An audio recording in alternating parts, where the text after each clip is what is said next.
नमस्कार, बहुत स्वागत है। मैं हूं आपके साथ अबू हुरैरा और आप देख रहे हैं जेकेएलएच प्राइम टाइम। अपने ही देश में अपने ही घर की मिट्टी से एक नहीं, दो नहीं, तीन नहीं बल्कि 34 साल दूर रहकर अपने ही मुल्क में विस्थापित होने का दर्द कश्मीरी पंडित झेल रहे हैं। वो कश्मीरी पंडित जिनकी पीढ़ियां आज की तारीख यानी 19 जनवरी को कभी भूल नहीं सकती हैं। आज ही की तारीख है, साल 1990 में आज ही की तारीख है। कश्मीर में अपने ही घरों से कश्मीरी पंडितों को दरबदर करने की रात आई थी। पुश्तैनी जमीन जायदाद छोड़कर रिफ्यूजी कैंपों में रहने को मजबूर हो गए कश्मीरी पंडित। अपने ही देश में दरबदर भटकने को मजबूर है कश्मीरी पंडित। इनकी नई नस्ल अपनी जमीन से अनजान हो रही है। लेकिन अब लंबे इंतजार के बाद कश्मीर में बदलते हालात से एक उम्मीद बंधी है कि कश्मीरी पंडितों की घर वापसी होगी और वो फिर से कश्मीर में आबाद होंगे। आज 34 साल का कश्मीरी पंडितों का जो दर्द है उसी को समझने की कोशिश करेंगे।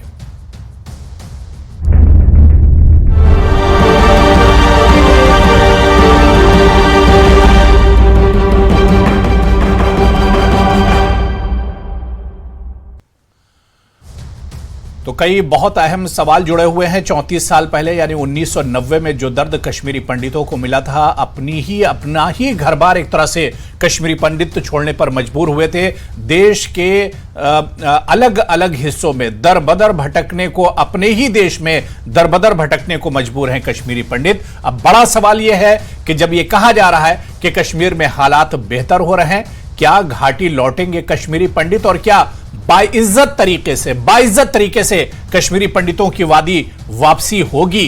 क्या सरकारें जो वादा करती हैं वो वादा अब पूरा होगा जब कश्मीर में हालात बेहतर हो रहे हैं? 1-2 साल नहीं, पूरे 34 साल तक एक लंबा इंतजार कश्मीरी पंडितों को करना पड़ा है। बहुत खास मेहमान मेरे साथ जुड़ रहे हैं।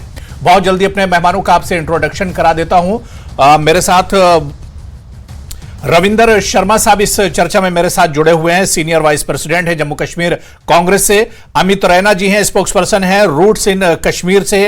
आर.के. भट्ट जी हैं, कश्मीरी पंडित लीडर हैं, वो भी इस चर्चा में जुड़े हुए हैं। और अजय भारती साहब हैं, एक्स एमएलसी हैं और बीजेपी के स्पोक्सपर्सन हैं जम्मू कश्मीर बीजेपी के, वो भी इस चर्चा में मेरे साथ जुड़े हुए हैं। सभी मेहमानों का बहुत स्वागत है जेकेएलएच प्राइम टाइम में। मैं सबसे पहले अमित रैना जी आपसे ही शुरुआत करना चाहूंगा। 34 साल आज हो गए, 1990 की वो रात और आज 34 साल, एक लंबा अरसा, यानी यह कह लिया जाए कि 1 से 2 नस्लों का गैप एक तरह से हो चुका है। अब कश्मीर में हालात बेहतर हो रहे हैं। क्या अमित रैना जी, अब कश्मीरी पंडितों को एक उम्मीद नजर आ रही है वादी वापसी की?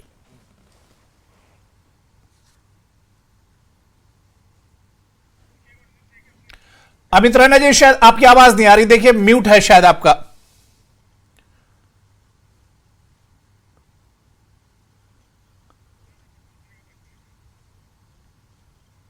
जी कंटिन्यू कीजिए अमित रैना जी।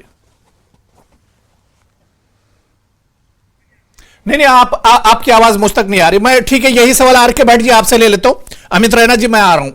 34 साल इंतजार करना पड़ा है आर.के. भट्ट जी, क्या अब लग रही है उम्मीद, अब चांसेस लग रहे हैं? अब कहा जा रहा है कि हालात बेहतर हो रहे हैं, कश्मीर में हालात पहले से बहुत बदल चुके हैं, तो अब क्या उम्मीद लग रही कि अब इतने सालों के बाद, इतने इंतजार के बाद अब कश्मीरी पंडितों की वादी वापसी होगी?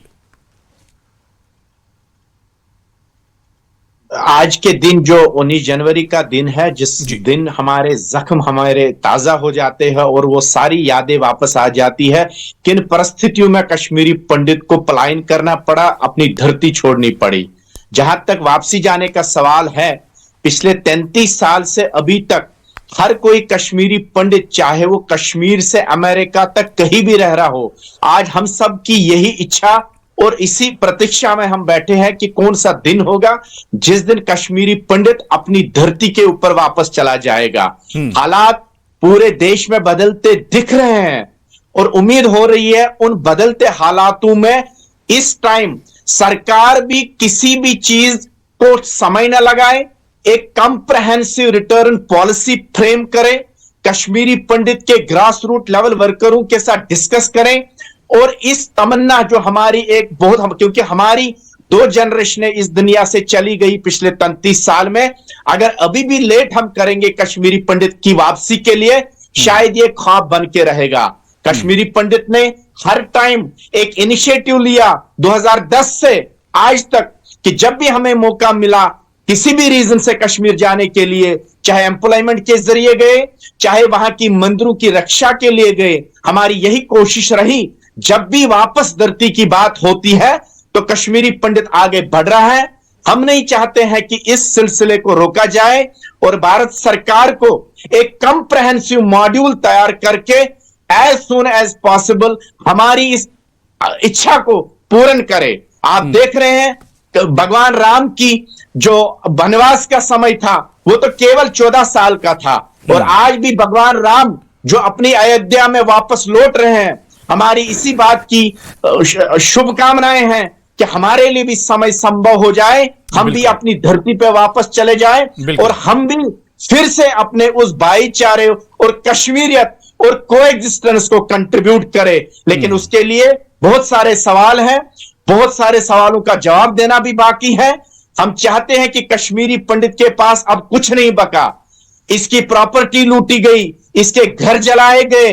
उन हालातों के बावजूद अगर आज ये वापस जाएगा, कहां पे जाएगा, कहां पे रहेगा, वहां क्या सर्वाइव करेगा दोबारा, और इसकी ऑनरेबल रिटर्न और सिक्योरिटी, सेफ्टी और फियर साइकोसिस से बचने के लिए भारत सरकार क्या क्या अपने इनिशिएटिव लेते हैं, वो कश्मीरी पंडित जानना चाहता है, ताकि हम भी आगे और बढ़े। नहीं, बिल्कुल जाहिर सी बात है, एक लंबा इंतजार हो गया और अपने ही देश में कश्मीरी पंडित भाई जो है वो दर दर भटक रहे हैं। और जो दर्द यहां पर आर.के. भट्ट जी ने बताया है कि किस तरह से सब कुछ अब उनका लुट चुका है, कुछ बचा नहीं कश्मीरी पंडितों के बाद। अब तो कम से कम सारी सरकारों ने एक तरह से दगा किया है, सारी सरकारों ने एक तरह से वादे किए, लेकिन किसी का वादा वफा नहीं हुआ। मैं रविंदर शर्मा जी आपके पास आना चाहूंगा। बहुत अच्छे से आप 90s के हालात जानते हैं, कश्मीरी पंडितों के हालात आप जानते हैं।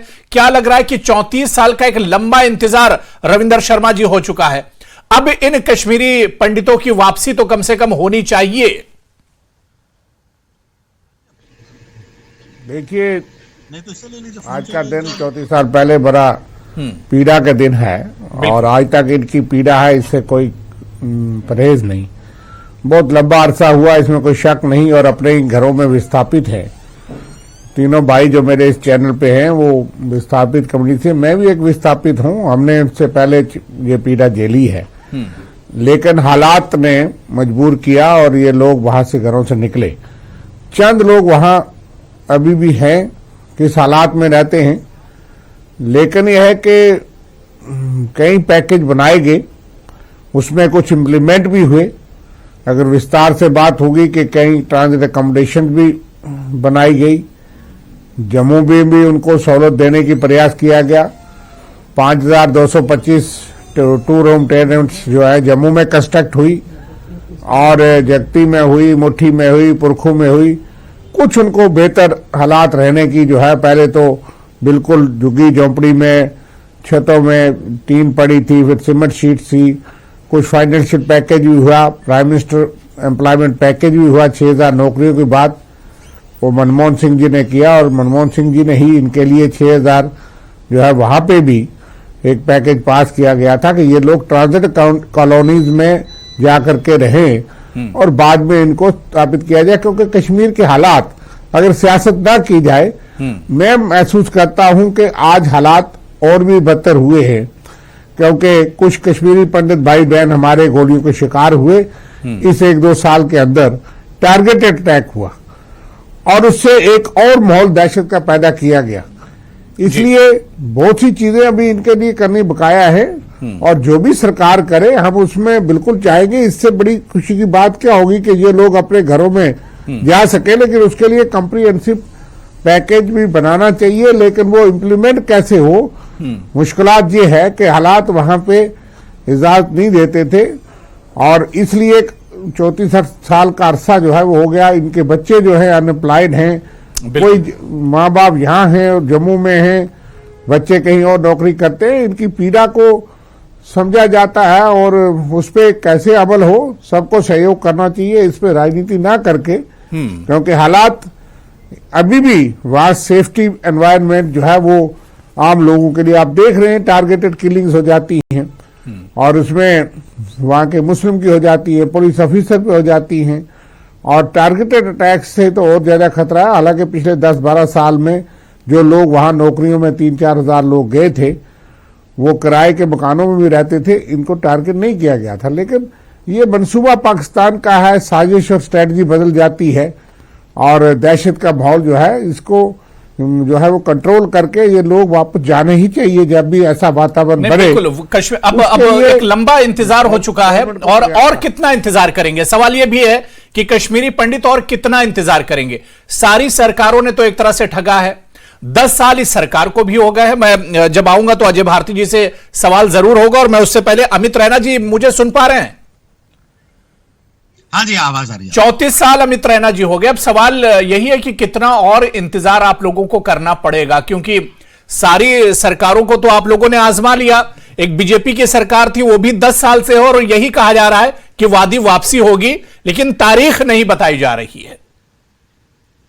आज से बराबर 10 साल पहले 19 जनवरी 2014 जी, जगह थे दिल्ली और दिल्ली में अजय भारती जी उस डेलीगेशन के मेंबर थे जी, जो उस समय पीएम इन वेटिंग प्रधानमंत्री मोदी से मिलने गए जी। और पीएम इन वेटिंग प्रधानमंत्री मोदी ने आश्वासन दिया कि कश्मीरी पंडित शीघ्र अपने घर जाएंगे। और मैं ये जरूर मानूंगा कि इस सरकार ने प्रयास किया है हालत को नॉर्मलाइज करने के लिए, बिल्कुल, मगर मेरे लिए मापदंड हालत नॉर्मल होने का वही है जिस दिन मैं अपने घर में रहूं, बिना डर के रहूं और इस फीलिंग के साथ रहूं कि मेरे साथ न्याय हुआ। जिसने मेरी माँ, मेरी बहन, मेरे भाई, मेरे दोस्त की हत्या करी या उनके साथ बदसलूकी करी, उसे सजा मिली। पिछले 34 साल में हम जीरो कन्विक्शन पर बैठे हुए हैं। एक ब्लूप्रिंट नहीं है सरकार के पास कश्मीर में वापस जाने का। मगर मैं एक चीज और कहना चाहूंगा कि मुझे अच्छी तरह याद है जब 1990 में कश्मीरी हिंदुओं का पलायन शुरू हुआ, जाति सहार शुरू हुआ जी, तो उसमें उस समय रामलल्ला को अपने घर दिलाने के लिए भी मुहिम में तेजी आ रही थी और 22 जनवरी को भगवान रामलल्ला वापस अपने घर में अयोध्या में रहेंगे। तो क्या अब हमारा भी घर जाने का वक्त आ गया है? तो रामलल्ला का आशीर्वाद और प्रधानमंत्री मोदी जी की इच्छा ही बता सकती है। मगर 34 साल में अगर सरकार की सफलताएं रही हैं तो बहुत सफलताएं रही हैं, मगर सबसे बड़ी विफलता अगर रही है तो हमारा वापस घर जाना है। और ये सरकार का बार बार कहना कि हमने 370 हटा के 370 हटाया, बिल्कुल सराहनीय किया। 370 हटा के वो अंत नहीं है, वो शुरुआत है कश्मीर के समस्याओं को सुलझाने की और वो शुरुआत है कश्मीर में वापस भारत को बसाने की और वो शुरुआत है कश्मीर में वापस उन लोगों को बसाने की जिनका 5200 साल का इतिहास। बहुत अच्छी बात, बिल्कुल। अजय भारती जी, देखिए मैं सवाल नहीं करूंगा, सारे सवाल यहां पर अमित रैना जी ने किए हैं, कई सवाल यहां पर रविंदर शर्मा जी ने किए, आरके भट्ट जी ने कई सवाल किए और अमित रैना जी ने सीधे सीधे पूछा है कि अब और कितना इंतजार? रामलल्ला 22 जनवरी को अपने गर्भगृह में एक तरह से पहुंच जाएंगे और एक अयोध्या में और पूरे देश में आजकल देखा जाए तो पूरी तरह से राममय है पूरा देश, लेकिन कश्मीरी पंडितों को और कितना इंतजार करना पड़ेगा? अबू हुरैरा साहब, मुझे उम्मीद है कि आप मुझे बिना इंटरप्शन थोड़ा सा टाइम दे देंगे ताकि इन प्रश्नों का जवाब दे देंगे। बिल्कुल। अच्छा, एक मोटी बात आपने कहा था कि डेट नहीं बताएंगे, यही हमारे बारे में बताया जाता था कि राम जन्मभूमि के बारे में भी डेट नहीं बताएंगे, लेकिन जब समय आया न केवल डेट बताई गई बल्कि एस्टैब्लिश करके दिया गया और वो सारी दुनिया, सारा भारत देख रहा है। एक बात। दूसरी बात, हमारा ये निश्चित मत है और एक सही एस्टैब्लिश्ड ट्रूथ है कि जो निष्कासन हुआ वो एक दिन में नहीं हुआ, ये एक प्रोसेस था जिसका 1931 में शुरू हुई और जो आजादी के बाद, स्वतंत्रता के बाद भी 6 दशकों, 6.5 दशकों तक चला, जिसमें कश्मीरी हिंदू माइनॉरिटी को, विशेषकर कश्मीरी पंडित को डेमोनाइज किया गया और प्रोसेस के तहत उसको अलग किया गया। मैं आपके साथ पैनल में हमारे साथ जो बैठे आर.के. भट्ट जी है, उन्हीं का उन्होंने जून 13 में एक कश्मीर की जो प्रताप पार्क है श्रीनगर की, उसमें एक प्रोटेस्ट किया था। उन्होंने वहां पर जो आंकड़ा दिया था, मैं उसी को दोहरा रहा हूं। रविंद्र शर्मा जी की बात का जवाब आएगा कि तब तक 25% भी पीएम पैकेज 2013 की बात कह रहा हूं मैं, 25% भी नहीं हुआ था। उन्होंने जो आंकड़ा जो जम्मू कश्मीर की तत्कालीन सरकार कांग्रेस और नेशनल कॉन्फ्रेंस से मिलकर असेंबली में बताया था, केवल 1441 लोगों को अपॉइंटमेंट ऑर्डर्स दिए थे।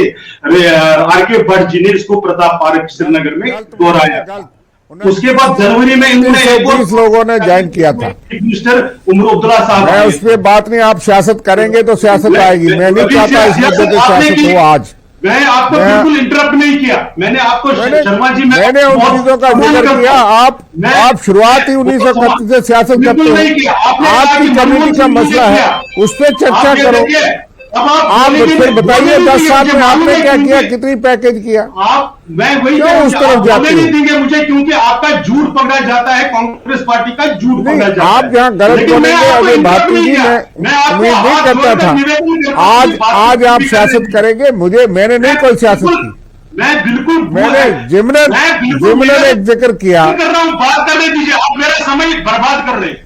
मैं निवेदन कर रहा हूँ, नहीं बात कैसे करने दूंगा जब आपकी जहन में ही सियासत है। आज अपनी कम्युनिटी पे सियासत मत कीजिए, नहीं तो आंकड़ा बता दीजिए आपके 10 साल में आपने क्या किया और हमने क्या किया। मैंने पहले ही कहा कि पीड़ा बहुत ज्यादा है। शर्मा जी, पीड़ा तो है ना, लेकिन सियासत करी कि आपने कहा ये सारा मनमोहन जी ने किया।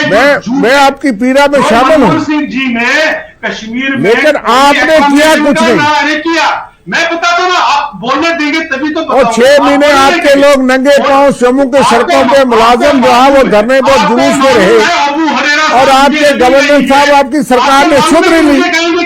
जो हमदर्दी आप जताते हैं, आंसू बहाते हैं, हमको भी आंसू आते हैं। हमारी बहन भाई हैं, मारे गए हैं, शहीद हुए हैं जम्मू की सड़कों में 6 महीने तक पैदल चलते रहे। ऐसा ना करिए, ऐसा मत करिए। नेहरू को छोड़ दीजिए, नेहरू बहुत देर पहले बहुत सेंसिटिव इशू है, बहुत सेंसिटिव इशू है। बहुत नहीं, कश्मीरी पंडित 34 साल से इंतजार कर रहे हैं। 34 साल से कश्मीरी पंडित अपने ही देश में दर बदर भटक रहे हैं। और मैं तो ये कह रहा हूं कि सियासत से ऊपर उठकर इस मसले को देखा जाना चाहिए।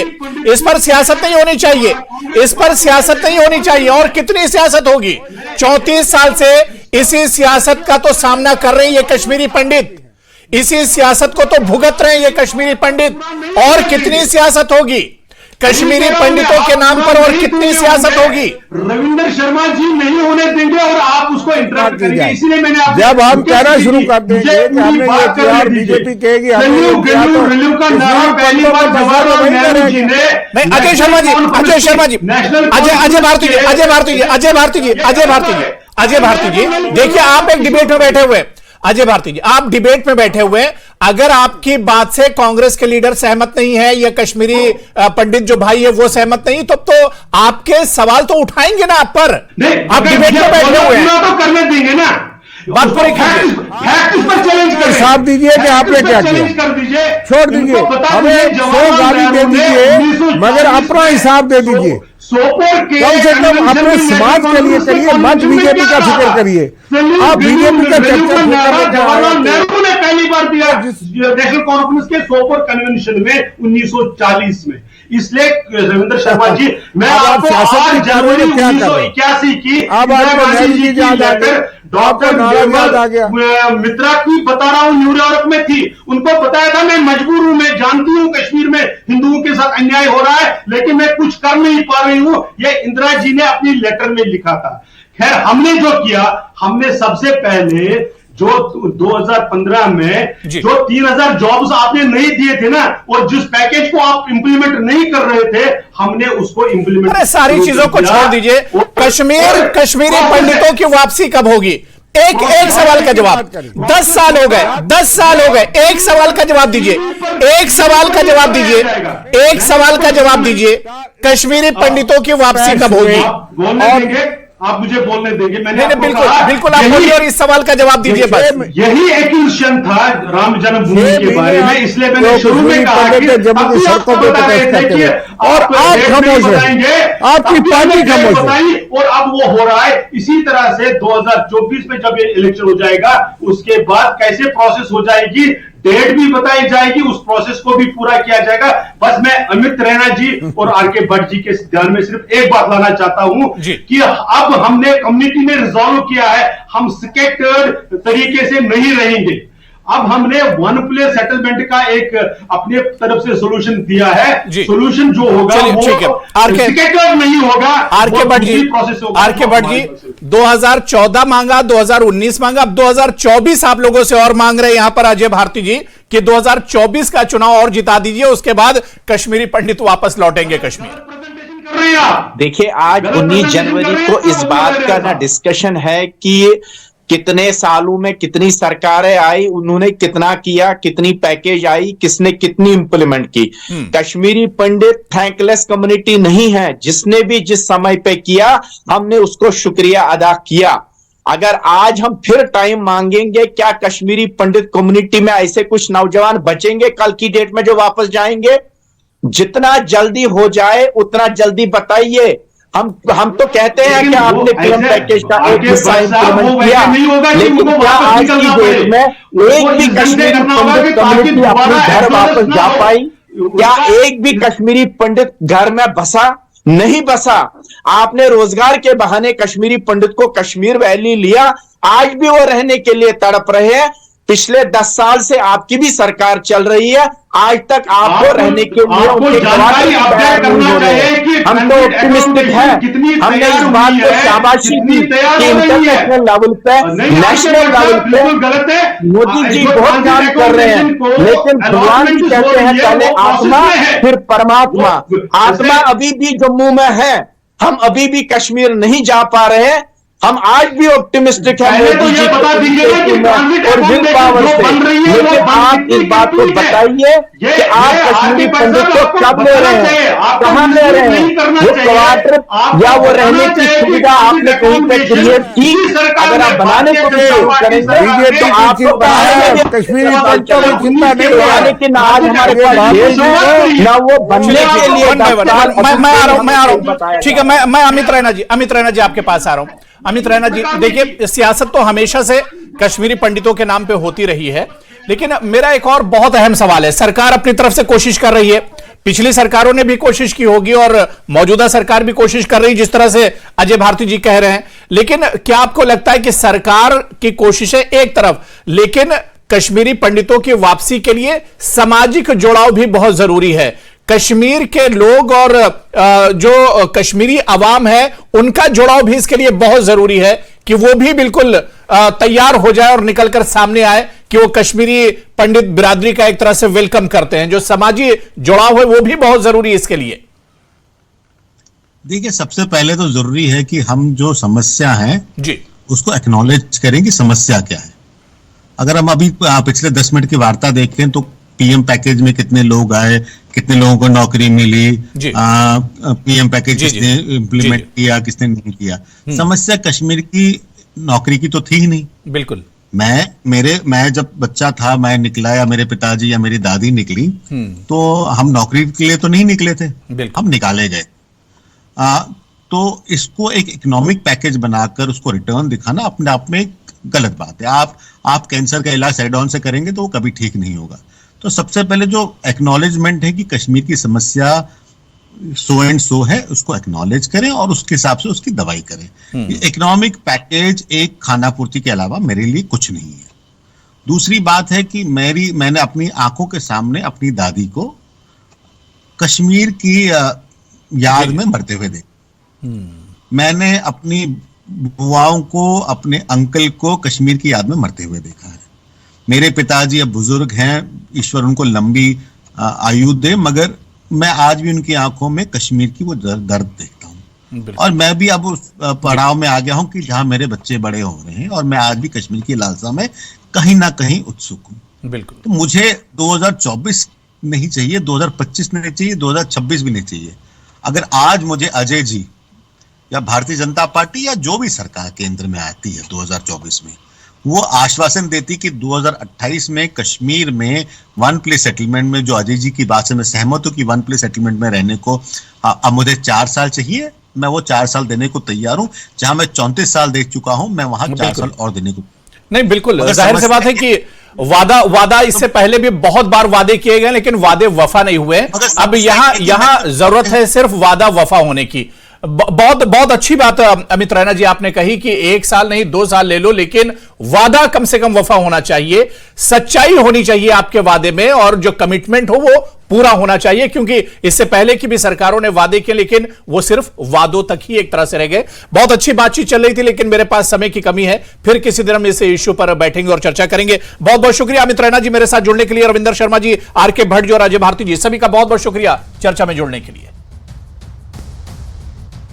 तो चलिए, जेकेएल प्राइम टाइम में आज फिलहाल इतना ही। कल फिर किसी बड़े इशू के साथ हाजिर होंगे। नमस्कार।